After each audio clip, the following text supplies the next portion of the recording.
here he is. Straightens up and has delivered. Is there nothing this young man can't do? Wow, Sam Walsh, that is nuts. Spills towards Walsh, shakes the noble tackle, gets it on the right boot. The kick from Walsh is superb. How good is Sam Walsh? Walsh has carried Carlton on his shoulders and he's just kicked one of the best goals of the round. They're beautiful right now, the Blues. The big boys have delivered for the Blues. Shows the character of the group, and Teague and the coach has done a great job to get us up, and yeah, good win by the boys. To respond in that manner, and I thought we played really good team footy towards that end, and yeah, it was good to get it back on our terms. There's been a lot of talk, obviously, outside the club with the review, and I guess a lot of things are going on outside the club, but it's a very resilient group. You'd be surprised how resilient we are and the character we've got. It's a Carlton celebration. Finals is the goal, and we've probably got to win every game. I think 12 games gets us in the 8, so we'll just take it week by week. Everything is navy blue right now. I am a great admirer of Jacob Wiedering, but every eye is taken by Sam Walsh at the moment, so I think we should just appreciate that for a moment. Stuart Dew, the Gold Coast Suns coach, is with us. Stewie, welcome. Welcome, thank you. And David Teauge, the Blues coach. Hello, David, welcome back. G'day, evening, gentlemen. How are you? Stewie, you know prodigious young talent in this comp. Would you like to just share a thought or two about Sam Walsh and what you see at the moment? Oh, he's a star of the game, and having met him a couple of times, you know, pre-draft, you know, he's a star of a human, and you know, it's good things come to people like that. He's humble, he clearly works hard, and he's a team player as well. So it's you know, it's good to see when young players come in with that sort of work ethic and humility and be successful. What's he like, David, to have the reins of right now? As I noticed that he's in one of the key quartet in Brownlow contention now. Yeah, look, Stewie nailed it. He works really hard. He's from a quality family, had a great upbringing, but if you watch the way he trains, he turned up at our football club and changed the standards of our training, and that transfers onto the oval. And I know his teammates love playing with him, and he loves being part of this next generation of midfielders coming through our football club. David, sometimes coaches don't like to heap too much praise on one player, but just talk about the Brownlow. Are you seeing a Brownlow year from Sam Walsh? Is it that level consistently? Oh, probably our wins early in the year probably might make it a little bit hard. He's playing well. His consistency's quite incredible. He turns up every week, and that comes off the back of just work rate. He gets to as many contests as he can, and he's got a passion to carry this footy club, along with Jacob, Cripper, Harry Mackay. These next guys are starting to make this football club theirs, and right now they're custodians of a great club, and they want to make it great again. All right, we'll come back through the club issues in a moment. Just a sense of the overall. Stewie, did you happen to have an eye towards the Sydney derby? How would you have gone last night with about 20 minutes to go and told, hey, you can't have these three players, see who else you can rustle up? Yeah, it would have been reasonably stressful. But as you've seen this year, when teams have had to act quickly, or you know, even Richmond late coming down the highway.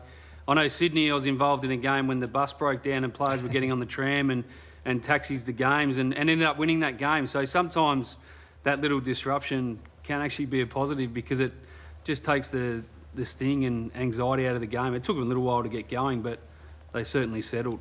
Are you in a phase where you just have to be braced for anything, Stewie?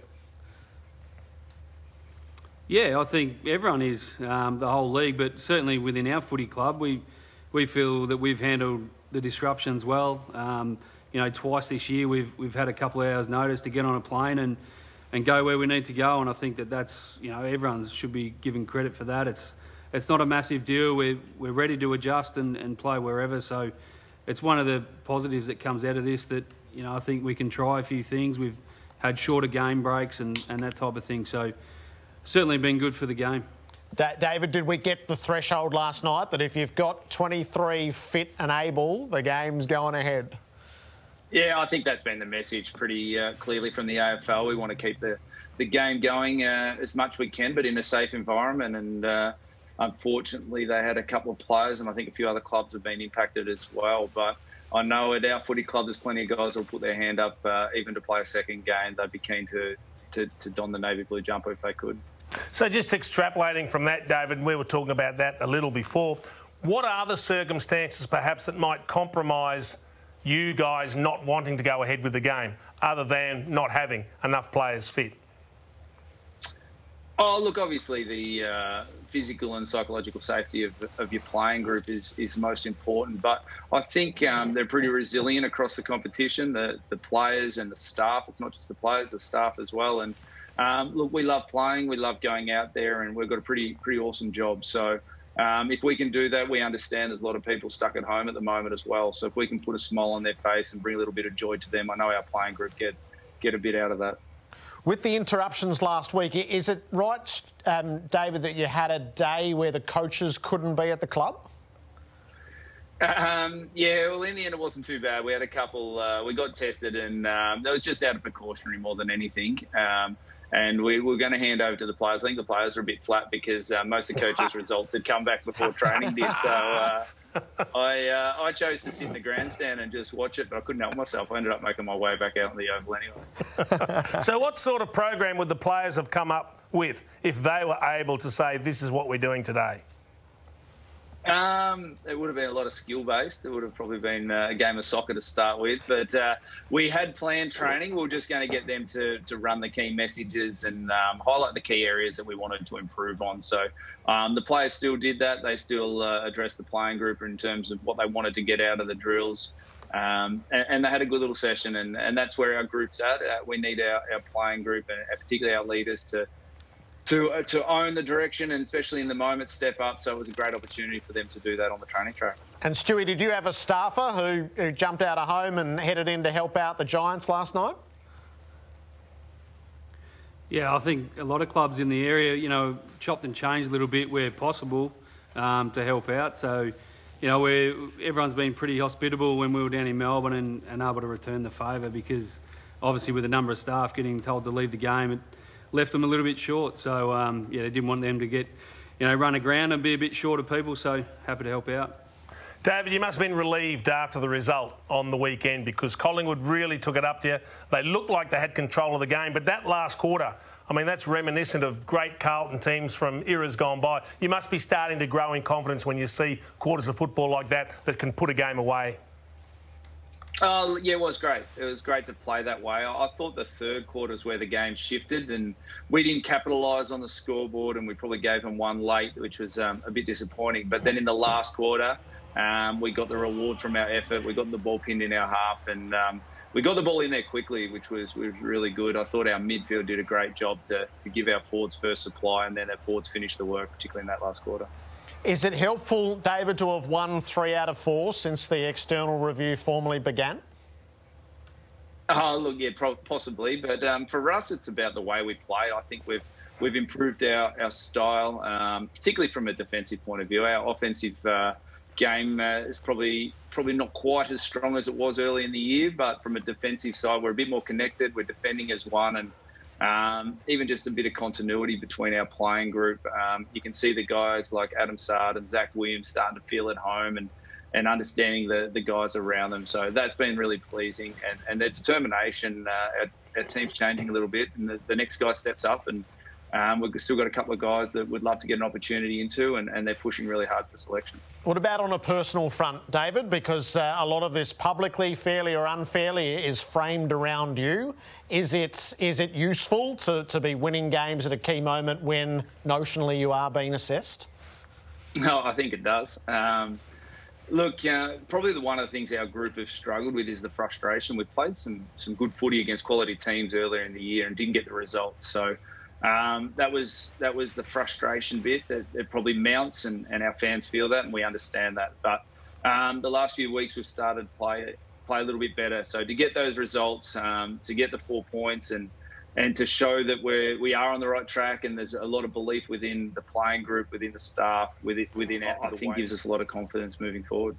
Dewey, I saw some statistics a few weeks ago that showed basically how deplorable the Suns had been in the second halves of their seasons. I'm pretty sure Jared actually ran with them on this show. I'm starting to see growth in the club. I'm seeing young players recommitting to the club. Are you seeing that? Are you seeing a turning of the corner? Yeah, we're certainly, we're aware of that history. I think we made a deliberate reset a couple of years ago, and we knew there was going to be a couple of tough years, but we certainly feel like we're making ground. A recent one in the last couple of weeks is Sam Flanders is committed, so we certainly think on the back of obviously Jeremy Sharp winning the Rising Star and committing this year that we feel like we're building the real core group of a football club, and we are trying to build a premiership list and not a list that can finish 10th to 8th or 7th. So that can take time, but we also don't want to overreact or underreact to what's happening outside of the footy club, and I think that this last month has seen some consistency that we've been striving for. So when Tony Cochrane was captivating on the couch, my view is that's exactly what the club needed externally at that moment.